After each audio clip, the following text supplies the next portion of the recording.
飯旅 Season 5今回の飯旅はマジでまた食べたい飯旅的使えるファーストフード8です。それでは早速Let's get it started 1. カツヤとんかつ特集の時にグリーンはまさかの初カツ屋でございましたね。意外にもって言ったら失礼かな。美味しくてびっくりしたの。そうなんだよね。おいちゃんも超久方ぶりにカツやってみたら、久しぶりっていうのは20年くらいぶりわらさはまち何その美味しそうな語尾は。若しいなだにわらさ全然意味わかんないしばらく食わないうちに随分と美味しくなってる気がするで、とんかつ特集の時言ったら視聴者さんからずっと変わってない的なコメントが寄せられましてね、そんな前から美味しくなってたのねと思っちゃいました。肉の質が非常に良かったですね。そうそう、下手なとんかつ屋さんのよりちゃんとしてましたよ。衣が若干カリッカリでやや硬すぎるけれども、全体的には非常にアップグレードされた良いとんかつかと思います。カツ丼も美味しいよねえ、専門店のものより美味しく感じた驚異の836円、十分使えるファーストフードかと思います。コロッケも美味しかったね。そうそう、限定メニューなのかな。コロッケ定食もあればいいのにな。でもカツカレーはいかないんだね。カツ屋のカツカレーはちょっとタイプじゃないんだよね。しょっぱめで SB 感がないカレーなんだ。SB 感っていうのは SB の赤缶っぽい味ってこと？そうそう、SB っぽいのが好きなのさ。ハウスもギャバンもインデラも C&B もハチカレーなんてのもカレー粉はあるんだけども、 SB が好きなの。なんかよくわかんないけど、カレーはカレーでしょ？そうだけど全然違うんだよ。ブリティッシュロックとアメリカンロックも両方ロックだけど全然違うじゃん。おいちゃんはブリティッシュロックが好きなように SB っぽいカレーが好きなのさ。ますますわかんない。そう、すごいわかりやすい説明したつもりなんだけど2. Lucky Piero 函館といえばラッキーピエロでしょう。これは函館っ子にも親しまれていてソウルフード的存在ね。飯旅図が検証したところ、複数店舗を有するハンバーガーチェーンとしては国内最強なのではないかと思われます、このラッキーピエロ。そうね。味、ボリューム、値段のバランスで言ったらこんなコスパの高いバーガーはないかも。ちょっと甘めの味付けなんですが、他のチェーン系に比べるとクオリティ高いしボリュームもあって美味しいんですよね。野菜もフレッシュだしね。あとシェイク類も豊富で好きだな。ヘルシーごまごまだ。ハンバーガー屋さんというより定食屋的存在のようでもあるんだよね、函館では。カツ丼、オムライスにカレー、海苔弁、ラーメン、チャーハンとかもあってね。そんなあんの今？だってびっくりねえ。ラッキーピエロはワン会長がチャイニーズレストラン時代に一番人気だったメニュー、チャイニーズチキンをメインにしたハンバーガーを作ったのが始まり、カリフォルニア留学の経験からベイエリアが脚光を浴びる日が来るという思いから函館ベイエリアに目をつけ、何もなかった頃にお店を出したんだそうだよ。何もなかった？ベイエリアに？金森倉庫もベイ函館もまだただの倉庫群でしかなく、カリベビとラッピしかなかった頃じゃないかな。カリフォルニアベイビー？そうそう、北海道を訪れるライダーたち、ミツバチ族が火付け役となり、ミツバチ族1980年代のバイクブームに北海道へツーリングしに来るライダーたちをそう呼んだのさ。初めて聞いたねってゲストハウスやライダーハウスのノートに書き記したラッピの噂が噂を呼びブレイクしたんだそうだよ。はいはい、昔あったね、ノート。宿とか喫茶店とかラブホとかあったね。誰がラブホのノートに書くかねって思ってたけどねえ、結構書いてある。よし、これから3ラウンド目とかそんなこと書いてあんのあったすげえな。3ラウンドきついな。でもどうしてラッキーピエロって函館だけなのかな。人気あるからどこでも流行りそうなの。そうなんだ。それがね、はっきりとしたガバナンスがあってね、日本で2番目に高い山ご存知かな。2番目に高い山、大雪山ね、そういうことなんです。日本で2番目に高い山は北岳で標高3193メートルなんだけども、誰も知らないんだよね。だから2番目じゃダメなんだぞ。1番であり続けるから、そこに1番を目指してみんなやってくるんだと。1番であり続けるから売れるのだとはっきりとおっしゃっておられました。なるほど。1番であり続けるために函館を出ないのだと言い切ってるワンさん、かっこよかったですね。ねえ、2番目じゃダメだったんね。そうなんです。3. Miyoshino. 札幌でソウルフードといえばこれっしょ。そうです。このカウンターだけのスタイルの三好の、これが三好のですさね。なんか最近郊外のお店が多いもんね。それがちょっと心配なんですわ。どうして？郊外型の大型店舗展開してるんだけどね、餃子の良さがなんか損なわれてるような気がしてね。餃子の良さが損なわれる。餃子の名店日本中かなり歩いたけどさ、美味しかったお店を思い出してごらん。小さいお店が多いっていうか、餃子専門店がほとんど飲み屋街のカウンター中心のお店ってことでしょ。餃子屋はライブ感がいいと思うんだよね。だからおいちゃんは残り少なくなったこのカウンタースタイルの三好のが好きなんだ。カウンターのみ店員さんは1人か2人、餃子定食時にはビールと餃子。なるほど。確かに美味しいお店はそういうお店ばっかりだね。そうなんだ。三好の餃子は美味しいからさ。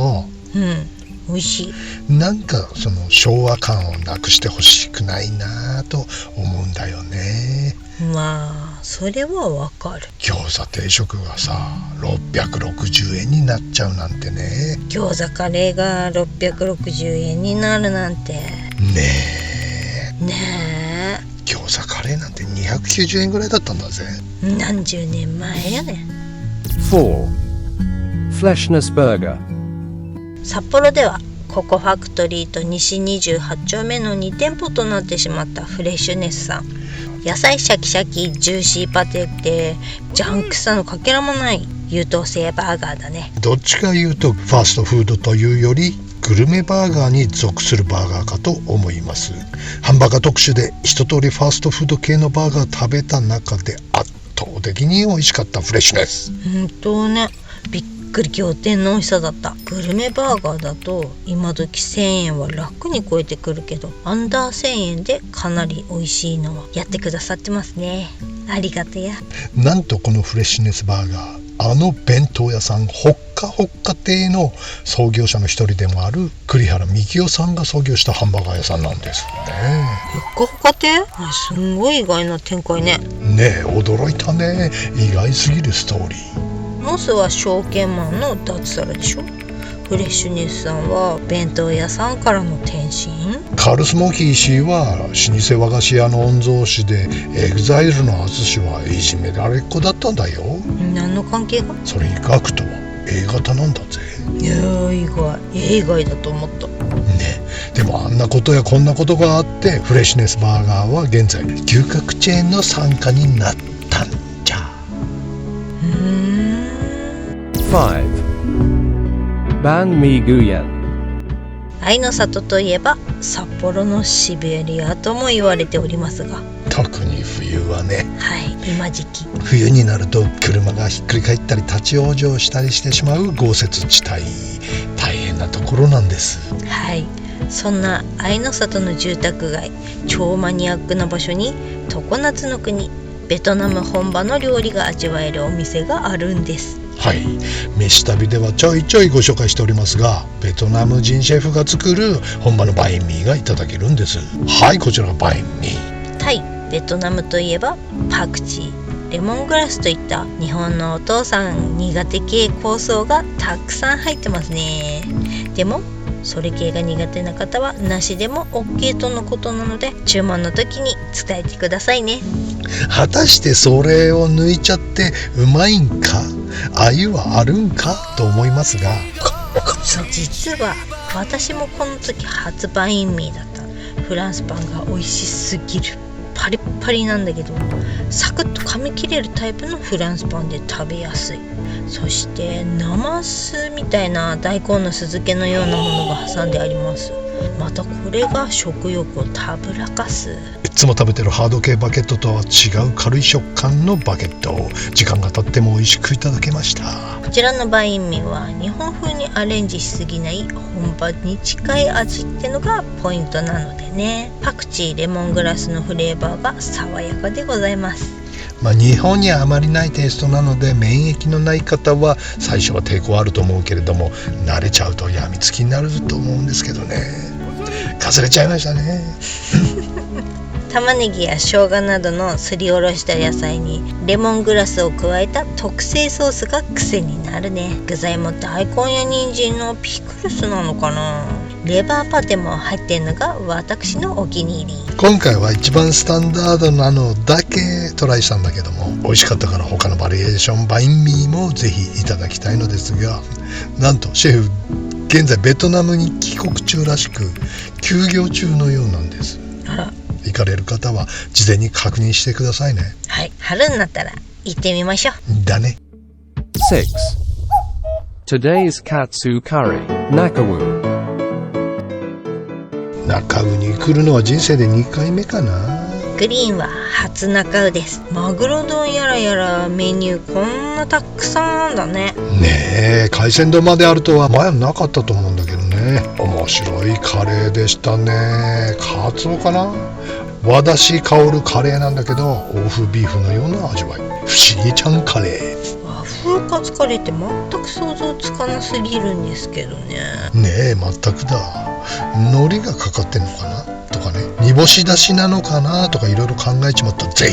あ、なんかぜいっつったら腹立つぜ。あ、また言っちまった。何その一人芝居。私はカレーもカツ丼も美味しくてびっくりしたんですけど。確かに美味しいね。これは下手な飯屋行くよりええですわ。カツ丼620円でしょ、カツカレー720円、すごいじゃないですか。ただカレーにニンニクが入っちゃってんのかな。ニンニクの胸焼けが後から願ったっす。なあ、それは残念ポイント。タコのニンニク使えばいいのにね。そんな高級ニンニク使ったらこんな値段で食えるわけねえべ。そっか。ファーストフード系カツカレーでは一番最食ありかもしれませんね。サラシャバカレーが嬉しいです。ニンニクもいないかいらなければ最高だよね。来ました。なんつった。来ました。来ましたよ。ニンニク胸焼けがなければ最高ね。だ。7. Marugame Seimen. 2000年11月、兵庫県加古川市に第1号店創業の丸亀製麺。兵庫県？丸亀市って香川県でしょ？どういうことってね。これ香川県民の品種買ってるみたいらしいですよね。要するに兵庫県の会社が香川県丸亀市を店名にしたうどん店のイメージ戦略ってわけなんだけれども。そうなの？香川のうどんじゃないのこれ。東京にある居酒屋北海道みたいな、千葉にある東京ディズニーランド、あるいはすすきのにある焼肉リゾートハワイみたいな。でもそったることは我々には関係ありませんね。丸亀さんのうどん結構好きですよ。これはまさに香川のうどん屋さんスタイルね。麺は香川のうどんもっとコシのある感じだけど、福岡のうどんに近いかな。こんな感じだよね。福岡の麺はもちっとした感じでさ。そうね。本場さぬきほど安くはないけどリーズナブルですね。そうね。なんだかんだやれ天ぷらだなんだ祈ったって言ったらすぐ1000円くらいになっちゃうけど、まあ腹パン大満足よね。だ、ちゃちゃっと食べてさっと帰れるスタイルが最高だに。何？これ丸亀さん捨てたもんじゃないんじゃないですか。んだ、このスタイルのお蕎麦屋さんがあればいいのね。そうなんだよ。なんでないのかね。ね。 8. Shinshuan. フードコート、ファストフード系のお蕎麦屋さん散々食べ歩いたんだけど、まさかの全滅チーンで最後の頼みの綱にとやってまいりまするのは信州の山親父ではなく三好の餃子が展開するお蕎麦屋さん。これはいいよね。これもっとたくさんあったらいいと思うんだけどな。むしろ三好の餃子よりも利用頻度が高い業態かと思われますね。ね、ちゃんと美味しいし安い。これいいっしょ。でしょう。商店丼は小ぶりだけどもエビも入ってる。お蕎麦もちゃんとコシがあって美味しいでしょ。刻み海苔に天かすかけ放題が嬉しすぎる。これぞジャパニーズファーストフードね。全然セルフサービスでいいのにね。そうよね、全然いい。なのにちゃんとフルサービス。信州は丸亀製麺方式熱望します。賛成。9. Hamazushi. はま寿司。究極のジャパニーズファーストフードはこれね。はい、これほど早く食べ終われるレストランはありませんね。5分で腹パンいけます。いける。しかも1000円でハマるを合言葉に、困った時の駆け込み寺みたいなはま寿司は100円攻めが基本。パパのおすすめはレンコンの天ぷら。グリーン推しは甘エビ。19皿2人で腹パン2090円。なんだかんだいろんなところではま寿司さんには行ってます。メシタビーズ。これはファーム回転寿司で一番のお気に入りですね。ファーム？そう2軍さ、2軍。ああ、そういうことね。1軍のお気に入りは根室花丸さんで、ファーム系ははま寿司。でもかなりばらつきがあるんですよね、はま寿司さんは店によって。とんでもない状態のお店も時にはあったりするのですが、寿司ひっくり返っちゃってたり、ネタがシャリから全部落ちてたりね、そんなはま寿司さん、この総園店ははま寿司史上最強なんです。そうなの。こんなにちゃんとしてるはまちゃんは初めてです。ただ注文パターンには注意が必要ですよ。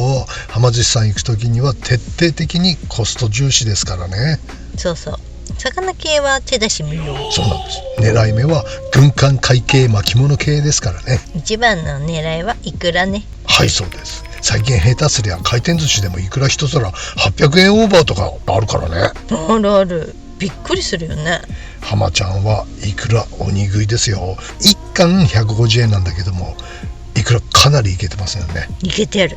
海苔もちゃんとパリッとしてた。あとおじさんは松粒だね。粒はさ、ほら薄めの方がうまいからなんぼでもいける。薄ネタ気にならないあるね。薄い粒好きだよなと思ってね。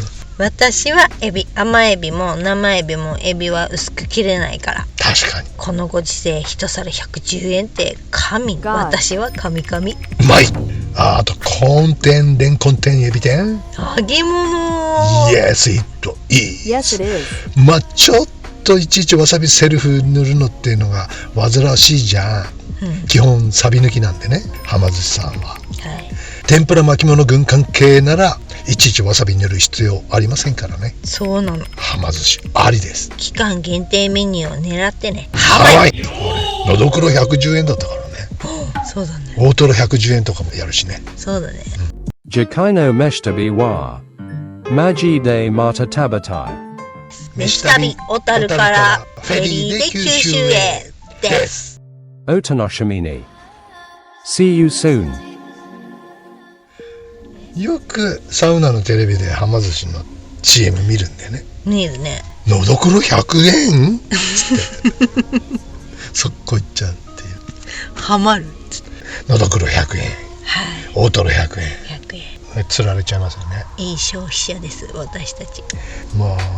今我々飯旅図は九州におりますが、はい、ここ結構寒くてびっくりしてますけどね。北海道はまだまだ冬のようですが、なんかね、吹雪いてるって。雪が降ってるみたいね、大雪警報みたい。冬型の気圧配置の日本海をね、フェリーで旅するっていうのは非常に大変なことなんだなっていうね。揺れましたね。前もっと揺れた時もあったけども、あ、そう。今回はもう常に震度3ぐらいの、昼間はそうでもなかった。そう、夜ね。夜中はやっぱり揺れるんだよね。前もそうだった。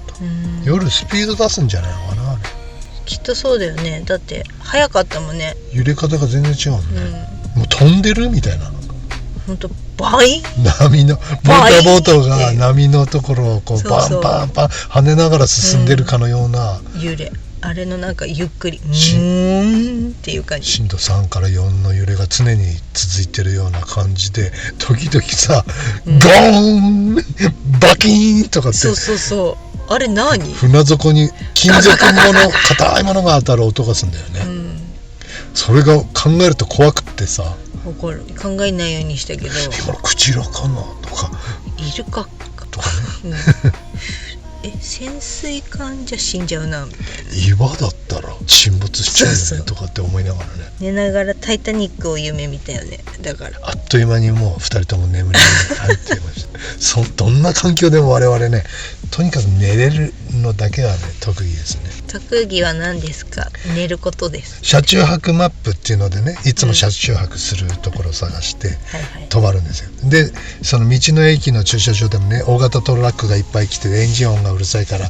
ここはおすすめできないとか、車通りが激しいから安眠なんかできやしないみたいに書いてあるところが結構あるんだけど、とりあえず行ってみて、でも我々はそういうの全然気にならないみんなだからすごいデリケートなんだなと思いました、一切気にならずにあっという間に寝てるわね。逆になんか音あることが安心感で生きてるかもしれない。そうだね、むしろ、人気のない静かなところの方がちょっと気持ち悪いもんな。よくほら本当に自炊とかしてね、 YouTuber でもいるじゃない、キャンプしてる人、車中泊してる方、ほんと真っ暗なとこ泊まるじゃん、キャンプ。すごいよね。海子ちゃんなんて一人でさ、無理、絶対無理。やだ。ちょこちょこ九州の美味しい情報も集まってきておりまして、ありがとうございます。いっぱい情報ありがとうございます。もうね、順番にね行けた。食べ歩きマップの九州が大変なことなんで、ね、160件ぐらいにリストが上がってるんですよ。そう、なんか今月ね福岡行きますっていう視聴者さんもいて、そうお互い美味しいものに出会えますように。良い旅をね、ごまさば美味しいといいですね。次回はもう今回の九州旅の模様が入ってくるんでね、美味しいものをお届けできたらと思います。カレーオンリー。カツカレーばっかりです、でも割と美味しいのが続いてて、今日良かったよね。やっと食べれたカレーや究極のカレー食堂でしたね、素晴らしい SB 缶がずらりと並んでるっていうこれを聞いたらどこか分かる人いると思います。九州の人は分かるよね。九州の男子、福岡県の男子全員来てるでしょ、あそこ。来てそうコロンボ状態ですよね、みんなね、なんか少年のような顔して食べ終わったおじさん出てくるんですよ、おっさんだらけ100% おっさんだからね。めっちゃレクサスとか止まってるのさ若い兄ちゃんはそんないないんだよ、もうとにかくおっさん、高級な車止まってんだけどさ、みんなニヤニヤしてカツカレー食べて終わって出てくるのめっちゃウケた。あれいい店ありますよ。楽しみだね、これからも。じゃあ晩ご飯食べに行きますか。餃子ですね、次はね。餃子。夜もカツカレーやマジで気づいてしまったか餃子からのカツカレーすごいね。餃子味見したいからね。